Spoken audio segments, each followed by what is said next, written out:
नमस्ते।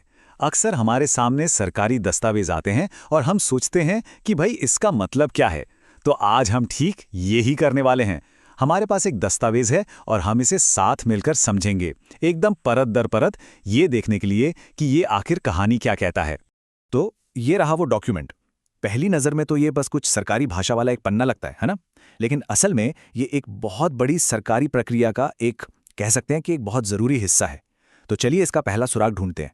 अब इस पूरी कहानी को समझने के लिए ना हमें सबसे पहले इस एक शब्द को पकड़ना होगा, टेक्निकल बिड। ये सुनने में बड़ा टेक्निकल सा लगता है, लेकिन यकीन मानिए ये इस पूरी प्रक्रिया का पहला और सबसे ज़रूरी स्टेप है। तो सवाल ये है कि आखिर इसका मतलब क्या है? अच्छा, किसी भी पजल को सॉल्व करने के लिए सबसे पहले क्या देखते हैं कि वो आया कहाँ से है। तो हमारा भी पहला सवाल यही है, ये दस्तावेज, ये नोटिस आखिर जारी किसने किया है, इसके पीछे कौन है। और इसका जवाब हमें डॉक्यूमेंट में सबसे ऊपर ही मिल जाता है। देखिए, हरियाणा स्टाफ सिलेक्शन कमीशन, मतलब ये वो सरकारी बॉडी है जो हरियाणा सरकार के लिए भर्तियां करती है, नौकरियां निकालती है। तो एक बात तो साफ हो गई, मामला नौकरी से जुड़ा है। ठीक है, तो ये तो पता चल गया कि नोटिस किसने जारी किया।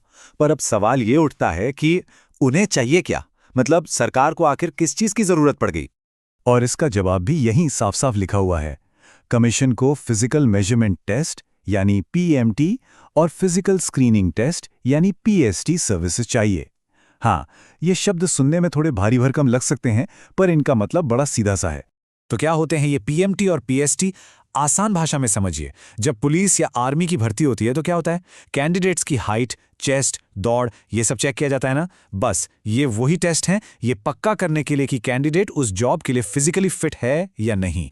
तो सरकार को एक सर्विस चाहिए, लेकिन वो ये काम देने के लिए सबसे बेस्ट कंपनी कैसे चुनेगी?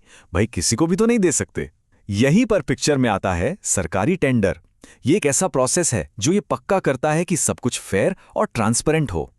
डॉक्यूमेंट में एक और शब्द है, ई टेंडर। यहाँ ई का मतलब है इलेक्ट्रॉनिक, मतलब सारी की सारी प्रक्रिया ऑनलाइन होती है।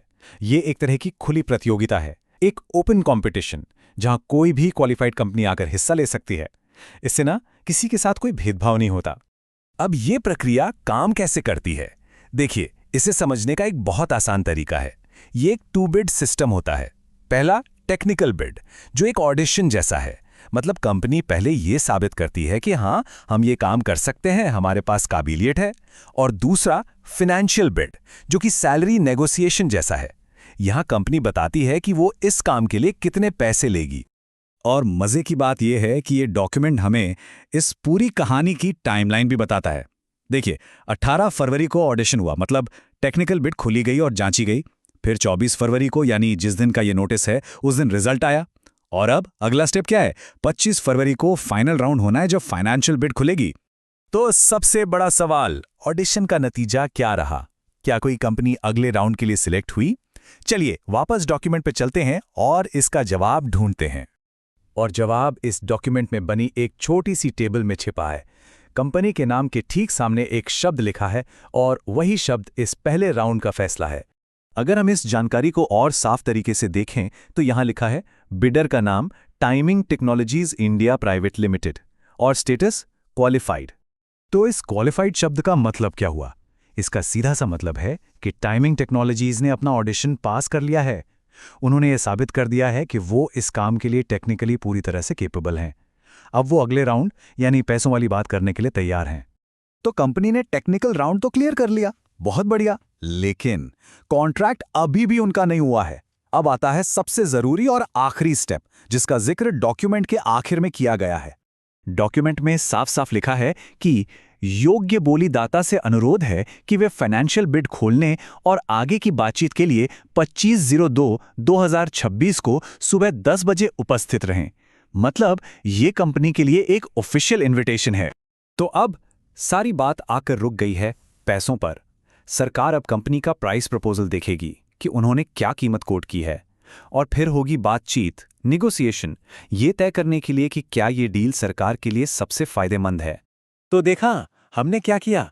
हमने एक मुश्किल से दिखने वाले सरकारी दस्तावेज को उठाया और उसे शुरू से आखिर तक समझकर एक बिल्कुल साफ और सीधी साधी कहानी में बदल दिया कि कैसे सरकार कोई काम करवाती है। तो आखिर में ये सिर्फ एक कागज़ का टुकड़ा नहीं है, ये एक सवाल भी छोड़ जाता है कि कैसे ये एक साधारण सा पन्ना ये पक्का करता है कि जनता का पैसा सही जगह एक बिल्कुल फेयर और ट्रांसपेरेंट तरीके से खर्च हो।